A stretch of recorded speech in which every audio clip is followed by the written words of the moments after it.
In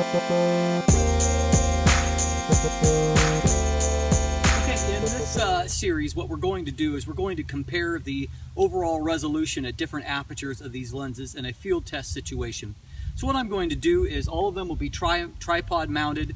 We'll use mirror lockup, and we will use a 2-second countdown to make sure that there is no vibration that's interfering with the shots. And we are going to focus on, and I'm going to use as a focus point where these power lines come to poles down there, and that is it should help us with being roughly a hyperfocal distance for these, about 1/3 of the way into the frame.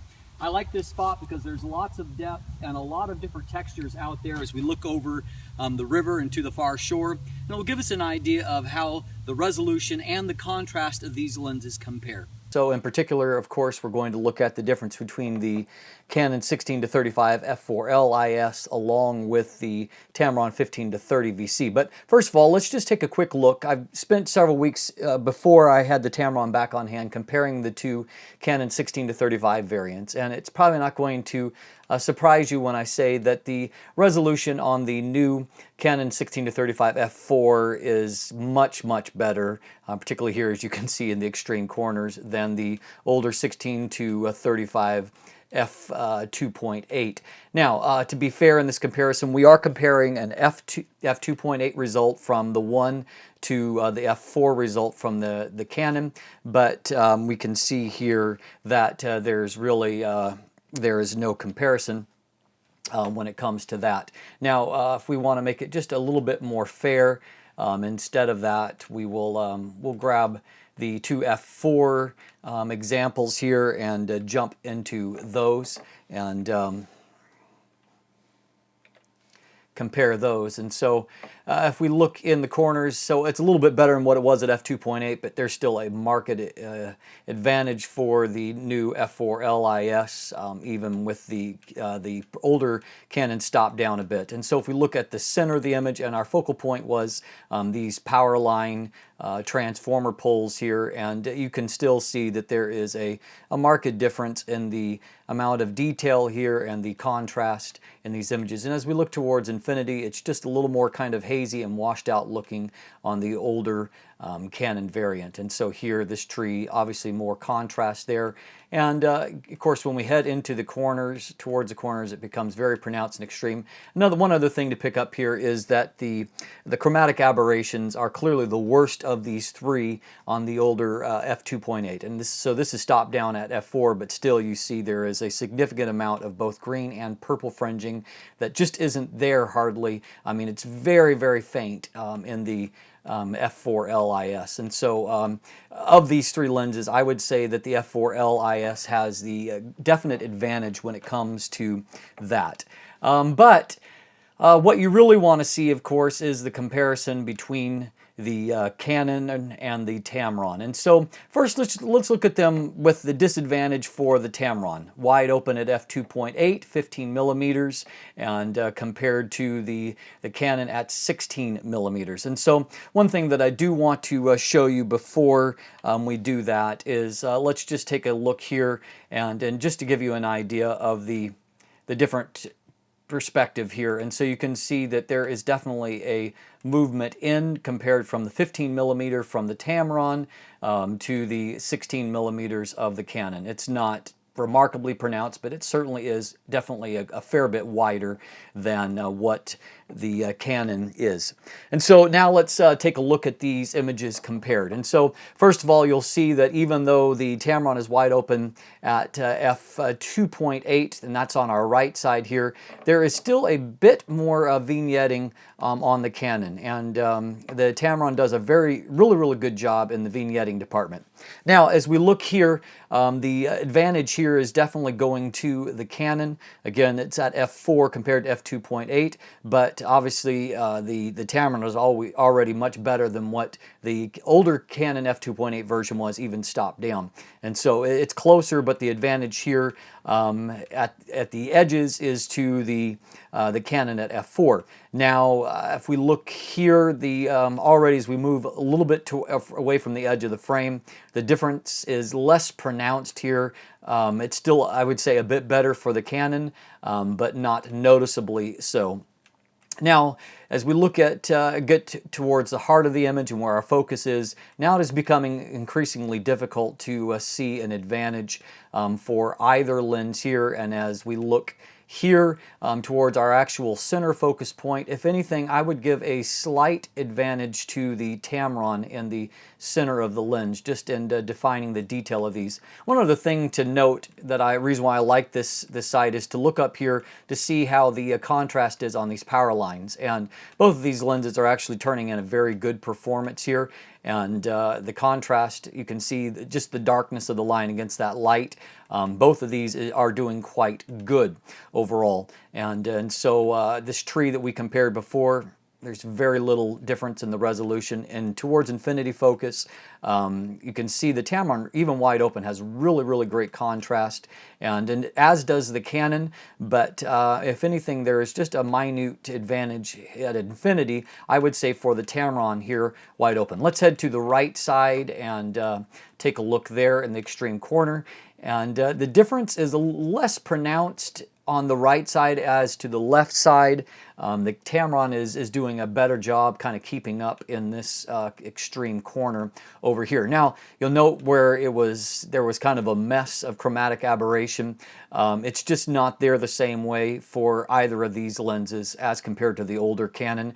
I see a bit of green fringing here and on the Tamron, and a bit of purple fringing here on the Canon, but there's no correction that's been applied. Both these lenses are doing a great job in that area. So now, just to kind of do an apples to apples comparison, I am going to grab the f4 version of the Tamron and the f4 wide open for the Canon, and let's jump back in and compare these now. Now, one thing before we look in the lenses or the images themselves, on the left side now is the Tamron, the right side is the Canon. So obviously, stop down to f4, the Tamron has a pretty huge advantage when it comes to corner vignetting. It's got a full stop where it's stopped down, and it's already the better performer in that regard. And so we see the corner of these images. There's really a noticeable difference in the darkness here in the extreme corners. And so now it's hard for me to give an advantage to either lens here. They both look quite good. I do see just a bit of green fringing in the branches on this side that I don't see on the Canon. It's very faintly there, but I would say just a hair more pronounced on the Tamron. And as we move in a little bit, it is very hard, and I have found this using these lenses in the field, shooting the same kind of images side by side. It's very hard to tell the difference between these lenses in the way that they resolve. Both of them are fabulous performers. And as we go towards the very center of the image here, I would say once again that there is a bit of advantage right in the heart for rendering the detail here, but it's basically indistinguishable. And here, it's very hard to declare a winner. At f4, the Tamron is doing a remarkable job, and the Canon, of course, is great wide open as well. And so resolution-wise, it's hard to declare a winner here. Let's look here. I would say once again, you see that bit of green fringing there on the Tamron that's not as pronounced on the Canon. So the Canon I would give the edge to with chromatic aberrations. They're not hardly visible on the Tamron, but the Canon is just a bit better. But resolution-wise, particularly at f4 now, the advantage goes to the Canon and the chromatic aberrations. Obviously, the vignetting, the advantage goes to the Tamron. But as far as the resolution goes, both of these images both of these lenses are turning in a fantastic performance here. So let's just take it a step further here, and now let's take a look at an f5.6 comparison for both of the lenses, and see, and then we'll just, I also have f8 comparisons, but we're going to jump all the way to f11 after that. And so here you'll see let's look at that corner again. There's still a bit more, of course the Canon is only stopped down one stop here. The Tamron is now stopped down at 2 stops. And so there certainly is still more darkness in the Canon image, which is on the right. But once again, resolution is it's indistinguishable to my eye here, and that's looking at the full size of these images. And so I would say this is a draw in terms of the outright resolution.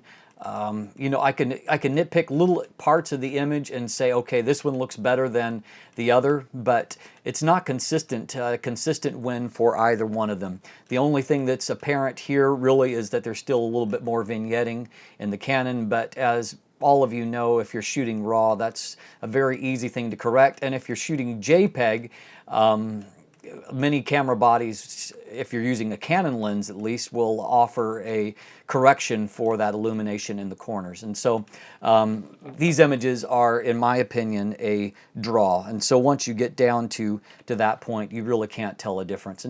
Okay, so now we have, on the left side, we have the Canon still at 16 millimeters and the Tamron at 15 millimeters, and now we're stopped down to f11. So now if we look into those extreme corners, that vignetting is basically cleared up, and there is no real resolution advantage here, and you're probably not going to be surprised at this point. The one thing that we can do now that we weren't really able to do with the larger apertures is check out the actual foreground, which wasn't really in focus before. And so here is that extreme corner, and in this extreme corner I'm going to give a slight advantage to the Canon. Textures look a little bit better there, and we'll scroll across. As towards the center, it's indistinguishable, and let's head over to the right side. And on the right side, there's not really a pronounced winner here. They're basically indistinguishable, and we'll just check out that top corner, and again, indistinguishable. Some nice dust spots there. Always love to see that on the sensor. Anyway, and so and at infinity, I can't give an advantage to either one of these at this point, other than in this front left corner. I would say that the Canon is slightly better.